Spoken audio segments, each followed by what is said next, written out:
সুপ্রিয় শিক্ষার্থী বন্ধুরা, তোমাদের সবাইকে ই শিক্ষা চ্যানেলের পক্ষ থেকে স্বাগত। তোমরা ইতিমধ্যেই ষষ্ঠ সপ্তাহের অ্যাসাইনমেন্টটি হাতে পেয়ে গেছো। এটি তোমাদের চলতি শিক্ষাবর্ষের শেষ অ্যাসাইনমেন্ট। এর মাধ্যমে তোমরা পরবর্তী ক্লাসে উত্তীর্ণ হবে। তোমাদের জন্য রইল অনেক অনেক শুভকামনা। কথা না বাড়িয়ে চলো মূল আলোচনায় চলে আসি।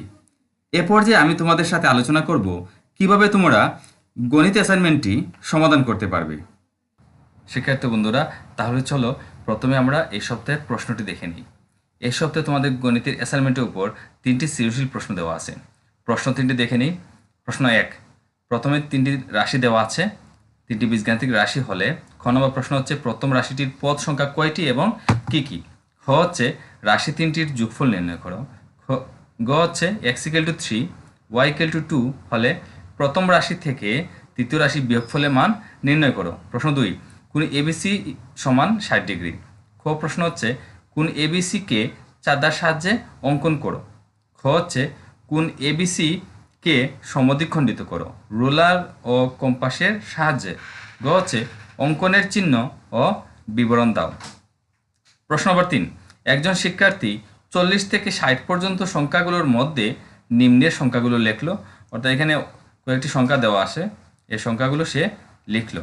ক নম্বর প্রশ্ন হচ্ছে উপাত্তগুলোকে বিন্যস্ত করো। খ হচ্ছে উপাত্তগুলোর গড় নির্ণয় করো। গ হচ্ছে উপাত্তগুলোর মধ্যক ও প্রচুরক নির্ণয় করো। প্রথমে তোমাদেরকে বলে নেই, গত পর্বের অ্যাসাইনমেন্টে তোমরা অনেকেই আমার কাছে জানতে চেয়েছো যে অ্যাসাইনমেন্টের শিরোনাম কী হবে। অ্যাসাইনমেন্টের শিরোনাম খুব সহজভাবে বলতে গেলে যে অধ্যায়গুলোর উপর প্রশ্ন দেওয়া থাকবে সেই অধ্যায়গুলোর নাম ধারাবাহিকভাবে লিখতে হবে। যেমন আমাদের এই পর্বে শিরোনাম হবে কি বীজগণিতীয় রাশি, ব্যবহারিক জ্যামিতি, তত্ত্ব ও উপাত্ত। এবার চলো আমরা 1 নং প্রশ্নটি সমাধান করে নিই। প্রথম প্রশ্ন, এক্ষেত্রে আমাদের একটা রাশি দেওয়া ছিল। প্রথম রাশি হচ্ছে 5x² - 2xy + 3y²।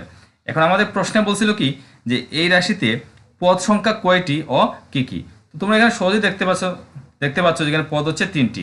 প্রথম পদ হচ্ছে 5x² লিখে নিলাম, প্রথম পদ হচ্ছে 5x²। দ্বিতীয় পদ হচ্ছে এটা -2xy লিখে নিলাম, দ্বিতীয় পদ -2xy। এবং তৃতীয় পদ হচ্ছে কি +3y², তৃতীয় পদ লিখলাম +3y²। এখানে প্লাস লিখি নাই, কারণ যে কোনো সংখ্যার বামে প্লাস না লিখলেও চলে, এটা কি এমনিতেই ধনাত্মক বোঝায়। প্রশ্ন নম্বর 2, প্রশ্ন 2 ছিল রাশি 3টির যোগফল নির্ণয় করো। এক্ষেত্রে প্রথমেই আমরা রাশি 3টি লিখে নিলাম তোমাদের সুবিধার্থে। তো যেহেতু আমরা যোগ করব, কাজেই প্রথম রাশি আগে প্রথমে লিখে নিলাম। প্রথম রাশি হচ্ছে 5x² - 2xy + 3y²। এবার আমরা দ্বিতীয় রাশি লিখব। দ্বিতীয় রাশির প্রথমে হচ্ছে কি x²। তো আমরা x²টিকে x² ঠিক নিচে লিখব। তারপর হচ্ছে -3xy, এটাকে আমরা কি লিখবো, ওই xy যে পদ আছে তার ঠিক নিচে লিখবো -3xy। এই গেল আমাদের দ্বিতীয় পদ। এখন আমরা তৃতীয় পদটি লিখব। তৃতীয় পদের প্রথমেই হচ্ছে কি -y²।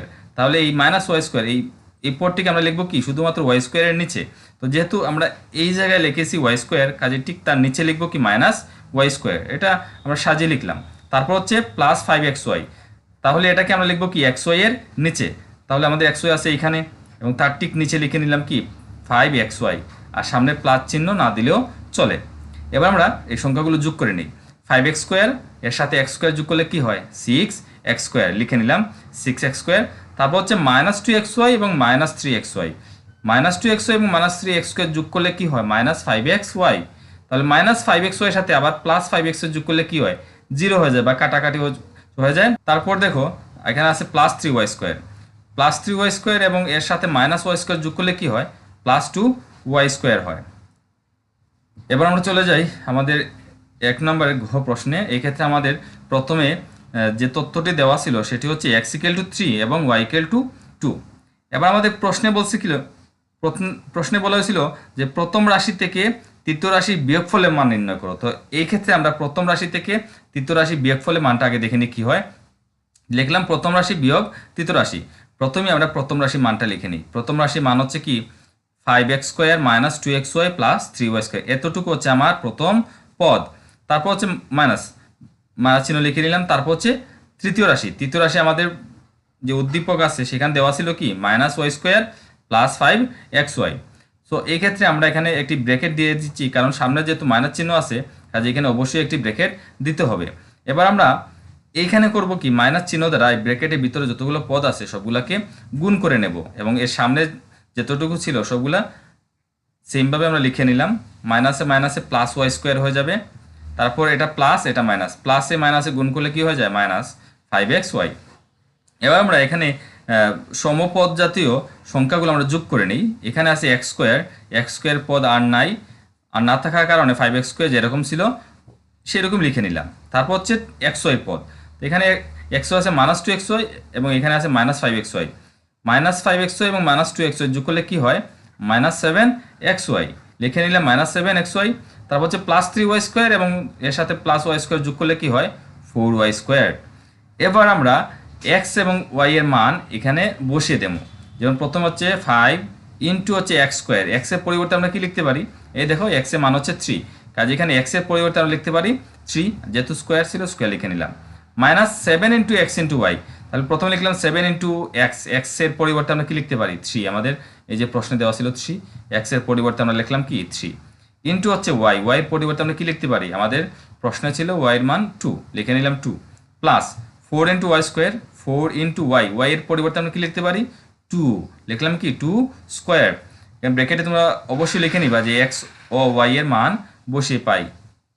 এবার আমরা 3 কে স্কোয়ার করে নিই বা 3 কে বর্গ করে নিই, 3 কে বর্গ করলে হয় 9, তাহলে থাকলো কি 5 ইন্টু 9 মাইনাস 7 ইন্টু 3 ইন্টু 2, 3 সাথে 21, 21 এর সাথে 2 গুণ করলে কি হয় 42 অর্থাৎ 42, প্লাস 4 ইন্টু 2 কে আমরা বর্গ করবো, তাহলে 2 কে বর্গ করলে কি হয় 4 হয়। এবার আমরা এখানে আগে গুণের কাজটুকু করে নিই, 5 ইন্টু 9, 5 নং আমরা জানি 45, লিখে নিলাম 45 মাইনাস 42 প্লাস 4 এবং 4 গুণ করলে কি হয় 16 হয়। এবার দেখো 45 থেকে 42 বিয়োগ করলে কি হয় 3, 3 এর সাথে আবার প্লাস 16 অর্থাৎ 3 এর সাথে 16 যোগ করতে হবে, 3 এর সাথে 16 যোগ করলে হয় 19 অর্থাৎ 19। এটি হচ্ছে আমাদের 1 নং প্রশ্নের ঘয়ের উত্তর। এবার আমাদের প্রশ্ন 2 এ বলছে কি, প্রশ্ন 2 এ বলছে একটি কোণ দেওয়া আছে, কোণ এবিসি সমান 60 ডিগ্রি। তাহলে আমাদের প্রথম প্রশ্ন ছিল যে কোণ এবিসিকে চাঁদার সাহায্যে অঙ্কন করো। তাহলে আমরা প্রথমে তোমরা কি করবা, প্রথমেই একটি রেখা টেনে নিবে স্কেলের সাহায্যে, বিসি আমি একটি রেখা অঙ্কন করে নিলাম। তারপর তোমরা এখানে চাঁদাটুকু বসিয়ে পরিমাপ করে 60 ডিগ্রি কোণটি এঁকে নিবে। এক্ষেত্রে আমরা এখানে নাম দিয়ে দিলাম এ, এখানে বি, এখানে সি, এবং এই যে কোণের মান সেটার নাম দিলাম কি 60 ডিগ্রি বা 60 ডিগ্রি। তাহলে লিখে নিলাম যে চিত্রে কোণ এবিসি সমান হচ্ছে 60 ডিগ্রি। এটা শুধু আমাদেরকে আঁকতে বলছে, আমরা শুধু এঁকে নিলাম। এবার আমরা চলে যাই 2 নম্বরের ক্ষয় প্রশ্নে। 2 খ প্রশ্ন বলছে কি কোণ এবিসিকে সমদ্বিখণ্ডিত করো, অর্থাৎ একে সমান 2 ভাগে ভাগ করতে হবে রুলার ও কম্পাসের সাহায্যে। আমাদেরকে এখানে ব্যবহার করতে হবে কি রুলার অর্থাৎ স্কেল এবং কম্পাস। তাহলে আমরা প্রথমে করব কি, এই খতে যে চিত্রটি ছিল অর্থাৎ এবিসি কোণ এবিসি সেটা আমরা এঁকে নিলাম খয়ের সাহায্যে। এবার আমরা করব কি, তোমাদের যে কম্পাস আসে তার সাহায্যে যে কোনো একটি ব্যাসার্ধ নিয়ে বি বিন্দুকে কেন্দ্র করে এখানে একটি বৃত্তচাপ এঁকে নেবে এবং এই বৃত্তচাপটা কি করবে, এই রেখাটিকে অর্থাৎ এবি রেখাটিকে পি বিন্দুতে সেট করলো এবং বিসি রেখাটিকে কিউ বিন্দুতে সেট করলো। এবারে এই এখানে যে পি বিন্দু আছে এবং এখানে যে কিউ বিন্দু আছে, এই দুইটি বিন্দুকে কেন্দ্র করে তোমরা এই পিকিউ, এই যে এতটুকু হচ্ছে পিকিউ, পিকিউ এর অর্ধেকের সমান বা বেশি এর যে কোনো একটি ব্যাসার্ধ নিয়ে পি বিন্দু এবং কিউ বিন্দুকে কেন্দ্র করে এই জায়গায় অর্থাৎ কোন এবিসি এর ভিতরে দুইটি বৃত্তচাপ আঁকবে।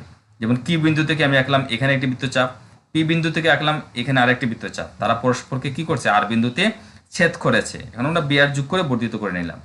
তাহলে দেখো এই বিয়ার রেখাটাই কি এবিসি এর সমদ্বিখণ্ড। এবার প্রশ্ন 2 এর ঘ বলছে কি অঙ্কনের চিহ্ন এবং বিবরণ দিতে হবে। তাহলে এই ক্ষেত্রে আমরা একটু আগে যে চিত্রটি এঁকেছি সেটা আবার এখানে আরো একবার এঁকে নিলাম এবং আমরা এই চিত্রটুকু আমরা যেভাবে এঁকেছি তার একটা বর্ণনা দিয়ে দিই। সো এই ক্ষেত্রে প্রথমে আমরা করব কি কোণ এবিসি কোণ আমরা এঁকে নিলাম চাঁদার সাহায্যে, অথবা খতে লিখতে পারি যে খতে পাই কোণ এবিসি। এবার আমরা কি করব, এই যে বি বিন্দু আছে এই বি বিন্দুকে কেন্দ্র করে যে কোনো ব্যাসার্ধ নিয়ে আমরা একটি বৃত্তচাপ আঁকবো। আমরা এখানে একটি বৃত্তচাপ এঁকেছি এবং এই বৃত্তচাপটি কি করেছে এবি রেখাকে পি বিন্দুতে এবং বিসি রেখাকে কিউ বিন্দুতে ছেদ করেছে। আমরা এই কথাটি লিখে নিলাম যে বিন্দুতে কম্পাসের সাহায্যে বি বিন্দুকে কেন্দ্র করে যে কোনো ব্যাসার্ধ নিয়ে কোণ এবিসির অভ্যন্তরে একটি বৃত্তচাপ আঁকি এবং এই বৃত্তচাপটি এবি ও এসিকে যথাক্রমে পি ও কিউ বিন্দুতে ছেদ করে।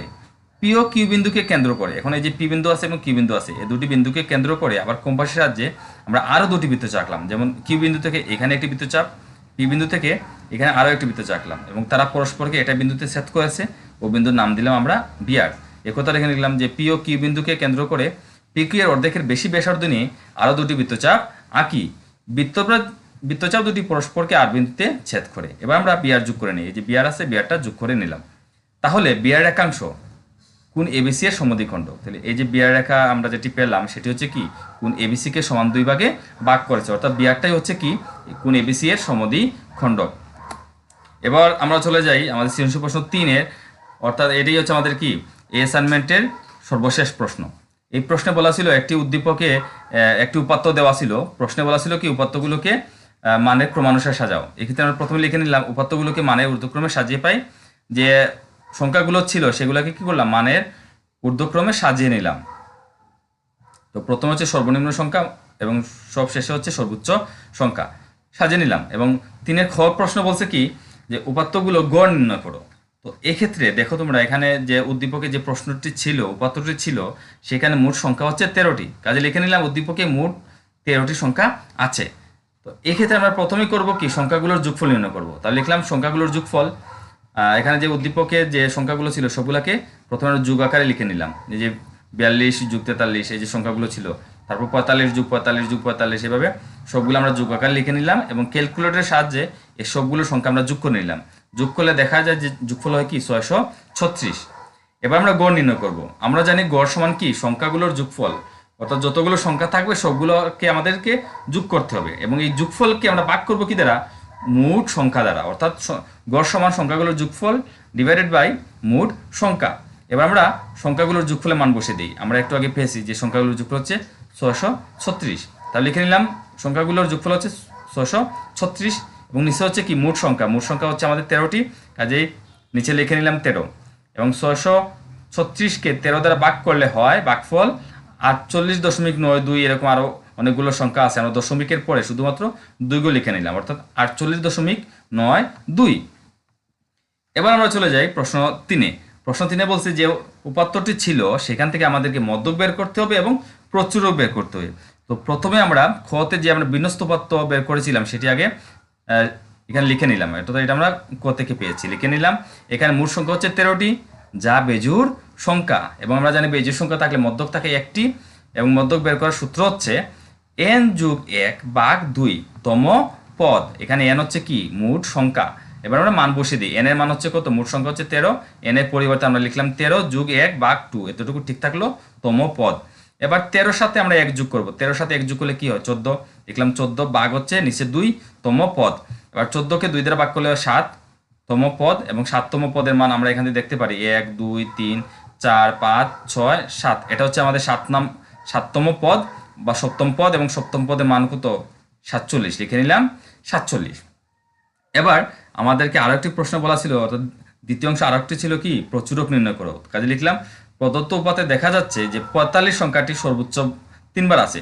এখানে তোমরা দেখতে পাচ্ছ যে 42 আছে একবার, 43 একবার, 45 হচ্ছে 3 বার, 47 2 বার, 48 একবার, সবগুলো 1 2 বার করে আছে, কিন্তু সবচেয়ে বেশি আছে কত 45 এবং এটা সর্বোচ্চ 3 বার আছে। সুতরাং প্রচুরক কি হবে 45। ষষ্ঠ সপ্তাহের অন্যান্য অ্যাসাইনমেন্টের নমুনা উত্তর পেতে ইনফরমেশন বাটনে অথবা আই বাটনে ক্লিক করুন।